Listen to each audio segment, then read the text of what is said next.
लगातार हम बने हुए हैं फर्जी मार्कशीट, फर्जी डिग्री के कारोबार पर, जो दिल्ली में, राजधानी दिल्ली में धड़ल्ले से चल रहा है। और दिल्ली के ही पूर्व कानून मंत्री इस मामले में तोमर, जितेंद्र तोमर फंसे हुए हैं, जो इस वक्त पुलिस रिमांड पर चल रहे हैं। लेकिन सवाल यहां पर आज तक कुछ पूछ रहा है, उन सवालों के जवाब कैसे मिलेंगे?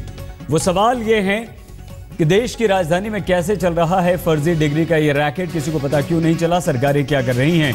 क्या आज तक के खुलासे पर कार्रवाई करेगी सरकार? क्या अब हमने बता दिया है, अब आप कोई कार्रवाई करेंगे? क्या बंद होंगे इस तरह के ये जो दुकानें खुली हुई हैं, क्या ये दुकानें बंद होंगी? क्या पकड़े जाएंगे फर्जी डिग्री के सौदागर, जो सौदागर हैं, जो इस तरह की डिग्रियां बेच रहे हैं? क्या उन्हें पकड़ने की जहमत उठाएगी सरकार? क्या डिग्री के सौदागरों पर फंदा कसेंगे दिल्ली के मुख्यमंत्री? दिल्ली के मुख्यमंत्री सामने आएंगे, कुछ करेंगे, क्योंकि उन्हीं के एक पूर्व मंत्री फंसे हुए हैं, मंत्री पद से उन्हें हटना पड़ा है। तो क्या मुख्यमंत्री अरविंद केजरीवाल कुछ करेंगे? अब क्या फर्जी डिग्री की दुकानें बंद कराएंगे दिल्ली के शिक्षा मंत्री? शिक्षा मंत्री की क्या कोई जिम्मेदारी बनती है? दिल्ली की हम बात इसलिए कर रहे हैं क्योंकि दिल्ली में इस तरह की बहुत सारी दुकानें पकड़ी गई हैं और दिल्ली के शिक्षा मंत्री का यहां पर फर्ज बनता है। कोई उपाय डॉक्टर सिंह है? सईद अंसारी साहब, सबसे पहले इसकी एक मिसाल लें जो जितेंद्र तोमर जी ने कहा कि स्वर्गवासी बड़े भाई साहब ने उनको ये डिग्री अता फरमाई थी। नंबर एक, अगर उन्होंने दी थी तो लाभ आपने उठाया है, आप अपनी जिम्मेदारी से बेफिक्र नहीं हो सकते हैं। नंबर दो, इसमें एक बहुत बड़ी चीज़ है कि जो अपराधी हैं, शातिर दिमाग के, क्राइम सिंडिकेट्स के हैं, वो टेक्नोलॉजी का इस्तेमाल करते हैं। उनका डेटाबेस न केवल दिल्ली बल्कि पूरे राष्ट्र का होना चाहिए एक डेटाबेस, चाहे उसको BPRND एकत्रित करे। और इसके पीछे सामान्य थाने की पुलिस क्रियाशील नहीं हो सकती है। जैसे यूपी की STF है या दिल्ली की स्पेशल ब्रांच है, इसको लगाना होगा अपराध अनुसंधान, साक्ष्य संकलन और इनकी टेक्नोलॉजी को भेदने के लिए, क्योंकि इसमें उपभोक्ता और जो विक्रेता है दोनों ही लाभान्वित हैं और नुकसान केवल स्टेट का है। इसलिए इस पे और ज्यादा क्रियाशील होना पड़ेगा।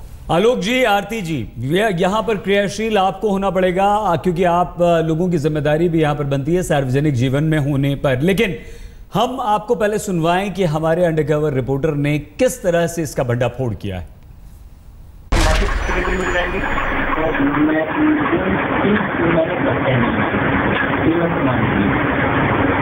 महीने में सारी मार्केट सेंटर कहाँ पर होगा? सेंटर दिल्ली में कहाँ होगा?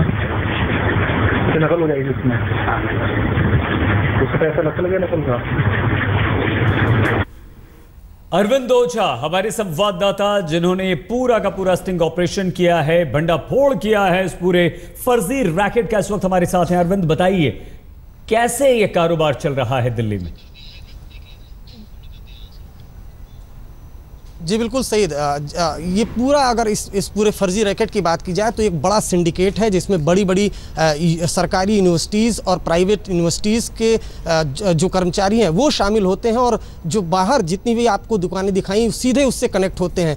इसमें न सिर्फ फर्जी डिग्री बल्कि आप घर बैठे जो रेगुलर डिग्री है वो भी आप बिना क्लास किए पा सकते हैं। उसके लिए प्रॉक्सी अटेंडेंस का इंतज़ाम होता है। आप बाकायदा जो भी दलाल जो होते हैं वो आपको प्रॉक्सी अटेंडेंस करवाते हैं। ना सिर्फ उसके अलावा परसेंटेज की भी इसमें गारंटी होती है। सब कुछ पैसे पर निर्भर, आप जितना पैसा फेंकेंगे उस हिसाब से आपको डिग्री मिलेगी और उस हिसाब से यहाँ तक कि 2 साल की जो MA की डिग्री है वो 1 साल में दिलाने का भी हमें इंश्योरेंस वादा किया गया। सिर्फ इतना कि गैप होना चाहिए आपकी, अगर जो एजुकेशन क्वालिफिकेशन उसमें गैप होना चाहिए। आपको 2 साल की MA की डिग्री 1 साल में मिल सकती है। जो LLB है 3 साल की, वो 3 महीने में मिल सकती है। जैसा कि विक्रम सिंह ने कहा, जो यूपी पुलिस के बड़े अधिकारी हैं, रिटायर्ड अधिकारी हैं, उनका बिल्कुल कहना सही है और उनसे काफ़ी हद तक इत्तेफाक रखता हूं कि जो एक डिग्री होती है, जो यूनिवर्सिटीज़ की डिग्री होती है, दूसरी जो फेक होती है। लेकिन इस सब के बीच आप जो रेगुलर डिग्री होती है, जो जैसे LLB की है रेगुलर डिग्री है, उसके लिए भी आपको क्लास अटेंड करने की जरूरत नहीं है। आप पैसा फेंकिए, आपको प्रॉक्सी अटेंडेंस का इंतजाम हो जाएगा। उसके अलावा आप पूरी तरीके से जितना पैसा फेंकेंगे, और सिर्फ दिल्ली में नहीं बल्कि पूरे देश में ये जो पूरा रैकेट है वो फैला हुआ, और उसमें कहीं ना कहीं बड़े पैमाने पर जो सरकारी जो यूनिवर्सिटीज़ हैं, बड़ी बड़ी प्राइवेट यूनिवर्सिटीज़ हो, सरकारी यूनिवर्सिटी हैं, उनके बड़े अधिकारी शामिल हैं। जी बिल्कुल अरविंद। आरती मेहरा जी, सुना आपने और देखा भी, क्यों? हाँ जी आरती जी, आप ही से पूछ रहे हैं, क्यों दिल्ली में ये कारोबार फलता फूलता जा रहा है और क्या अब आपकी तरफ से सरकार पर दबाव बनाने की कार्रवाई करने के लिए कोई कोशिश होगी? आरती जी बिल्कुल, देखिए ये जो पूरा का पूरा रैकेट है, ये अपने आप में एक बहुत बड़ी चुनौती है और ये देश के एजुकेशन सिस्टम को खोखला करने का और बहुत ये इस तरह का कार्य है जिसमें मुझे लगता है कि बड़े इनिशिएटिव्स लेने की ज़रूरत है। इनिशिएटिव्स जो पहली सरकारों को लेने चाहिए थे उन्होंने नहीं लिए। हमारी HRD मिनिस्ट्री ने इन फ्रॉड्स को, इस फेक डिग्रीज के पूरे मसले को कर्ब करने के लिए नेशनल एकेडमिक डिपॉजिटरी बिल लाए हैं, जिसे लॉ मिनिस्ट्री से सैंक्शन मिल गई है और कैबिनेट से इसकी इंतजार बाकी है कि ये बिल उसमें कैबिनेट द्वारा भी पास किया जाए। इस बिल के द्वारा जितनी भी रिकॉग्नाइज्ड एफिलिएटेड यूनिवर्सिटीज हैं उनका डाटाबेस बना के पूरी तरह से उसमें इसको लेके आया जाए, जिससे कि ये इलेक्ट्रॉनिक डाटाबेस होगा, जिससे कि एक नेशनल लेवल पे पूरी तरह से चेक किया जा सके। ये इतना अनफॉर्चुनेट है कि ठीक है आरती उत्तर जी, प्रदेश से लेके बिहार से लेके आरती जी ठीक है, लेकिन अब कार्रवाई का वक्त है क्योंकि आम आदमी पार्टी के नेता और पूर्व कानून मंत्री जितेंद्र तोमर की फर्जी डिग्री के बाद ये सारा हमनेस्टिंग ऑपरेशन किया और अब नया मोड़ यह आ गया है कि जितेंद्र तोमर ये कहते हैं, जो कि सिंह साहब ने भी जिक्र किया अभी, कि उनके बड़े भाई ने उन्हें सारे दस्तावेज दिए थे, उन्हें इस मामले में कुछ भी नहीं पता। अपने बड़े भाई पर आरोप लगा दिया है, लेकिन यहाँ पर सोचने वाली बात यह है कि वो अब इस दुनिया में नहीं हैं, उनकी मृत्यु हो चुकी है, तो अब पूछताछ में बड़े भाई पर सारा का सारा आरोप लगा दिया। शिवेंद्र श्रीवास्तव हमारे संवाददाता इस वक्त हमारे साथ हैं। शिवेंद्र, क्या ये अपने आप को बचाने की एक कोशिश जितेंद्र तोमर की तरफ से है, बड़े भाई का नाम ले देना? पुलिस का तो यही साफ तौर पर कहना है कि जिस तरह से वो अपने बड़े भाई पर आरोप लगा रहा है, जो कि अब इस दुनिया में नहीं है, तो कहीं ना कहीं वो कोशिश इस बात की कर रहा है कि सारा का सारा आरोप उसके बड़े भाई पर आए और वो अनजान बनकर के कानून का फायदा लेने की कोशिश करे। लेकिन पुलिस का ये भी कहना है कि इससे बहुत ज्यादा कोई फायदा नहीं मिलने वाला, क्योंकि ये ऐसा कोई मामला नहीं है जिसमें कि बगैर जानकारी के, बगैर अपनी कंसेंट के जितेंद्र तोमर की इस तरह की चीजें हासिल करता रहा और उसके बड़े भाई का ही सिर्फ संलिप्तता थी। फिलहाल पुलिस ने इसको इसकी एक बहानेबाजी बताया है, लेकिन अभी जांच चल रही है और उसमें तमाम ऐसे सबूत मिले हैं जिसमें तमाम चीजों की जानकारी खुद जितेंद्र तोमर को थी, लेकिन शायद अपने बचाव के लिए कानून की नजर में वो कोशिश कर रहा है अपने बड़े भाई पर आरोप लगाकर बचने की। बहुत धन्यवाद शिवेंद्र श्रीवास्तव हमारे संवाददाता जानकारी दे रहे थे अपने आप को बचाने की ये कवायद और ये कोशिश है। आलोक शर्मा जी हमारे साथ हैं। आलोक जी, आम आदमी पार्टी के खुद एक मंत्री फर्जी डिग्री के मामले में फंसते हैं, उन्हें इस्तीफा देना पड़ता है अपने आप को बचाने की, अब वो कोशिश करते हैं। आलोक जी, क्या ऐसे में आपको दिल्ली सरकार से उम्मीद है कि वो इस तरह के कारोबार पर कुछ सख्त कदम उठा पाएगी? देखिए, मैं समझता हूं पार्टी केजरीवाल के न केवल मंत्री और तमाम उनके एमएलएज भी जो हैं वो मीडिया के माध्यम से पता चल रहा है कि उनकी डिग्रियों में भी गड़बड़ है और ना हमें पार्टी केजरीवाल से किसी तरह की उम्मीद है और ना ही केंद्र सरकार से। केंद्र सरकार के प्रवक्ता जो भारतीय जनता पार्टी के हमारे साथ डिबेट में है, वो आरोप लगाना बहुत आसान होता है। मैं उनसे पूछना चाहता हूं पिछले 1 साल में कितनी FIR लॉन्च हुई हैं। मैं अपने यूपीए के 2 के समय की बता सकता हूं। 17 यूनिवर्सिटीज़ के ऊपर, चाहे वो सिक्किम की इलम यूनिवर्सिटी रही हो, उनके पदाधिकारियों को हमने जेल में भी डाला था। लेकिन प्राइवेट यूनिवर्सिटीज़ बिल आने के बाद, जैसा कि पुलिस अधिकारी महोदय ने भी कहा कि कहीं ना कहीं वो जो मिली भगत है कि आपकी अटेंडेंस लगवा दी जाएगी, वो डिग्री ना फर्जी रह पाती है, कहीं ना कहीं वो गठजोड़ का रिजल्ट आती है। और आरती जी से मैं एक निवेदन करना चाहूंगा।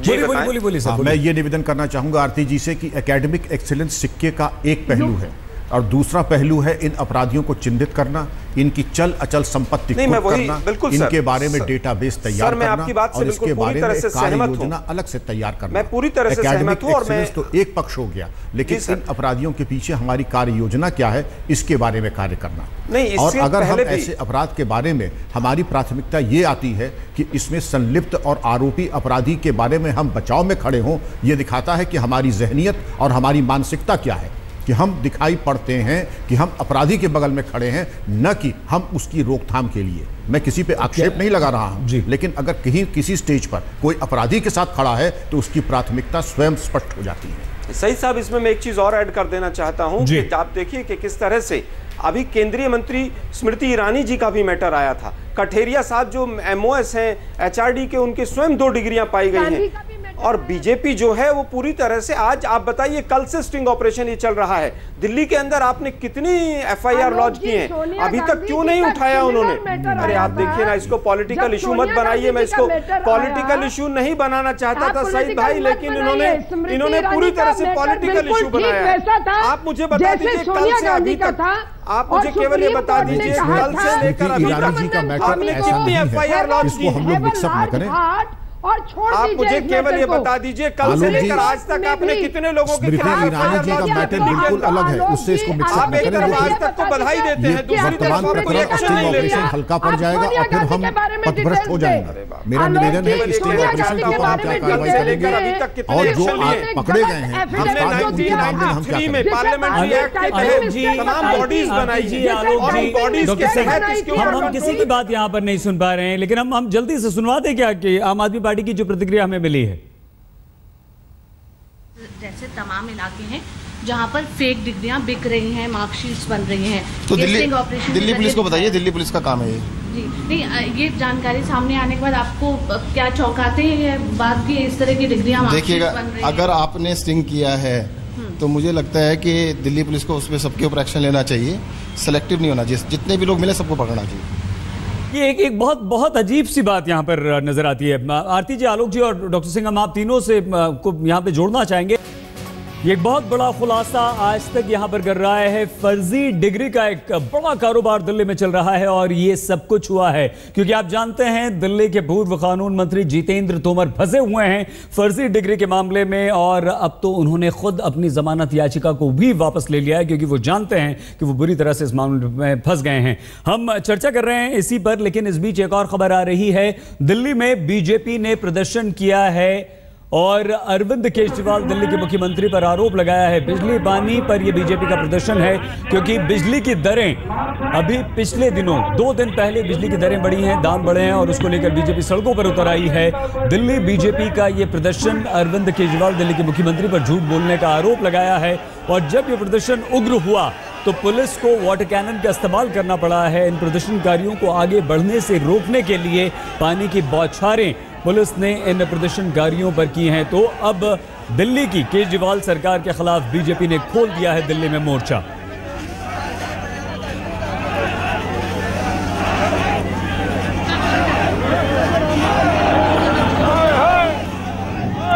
बीजेपी ने बिजली की परियोजनाओं के खिलाफ हल्ला बोला है और सचिवालय की तरफ जाने की कोशिश कर रहे थे बीजेपी के कार्यकर्ता, लेकिन पुलिस ने आईटीओ पर रोक दिया है। और आप देख सकते हैं ये पानी की बौछारें छोड़ी गई हैं कार्यकर्ताओं के ऊपर और उनको रोकने की कोशिश की है। प्रदर्शनकारी हैं उन पर पानी की बौछार छोड़ी गई है और उनको यहाँ पर रोक दिया गया है।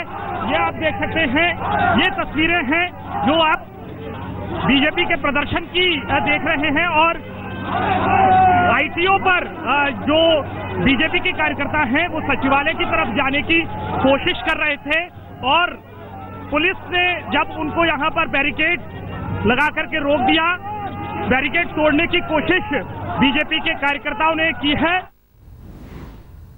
आलोक शर्मा जी, आरती मेहरा जी, डॉक्टर विक्रम सिंह जी, आप तीनों का बहुत धन्यवाद। वक्त हो चुका है वरना आगे और बातचीत आप लोगों से हम करते, लेकिन जो भी चर्चा हुई है वो बड़ी सार्थक हुई है। लेकिन फर्जी डिग्री का कारोबार तेजी से चल रहा है, देखते रहिए आज तक।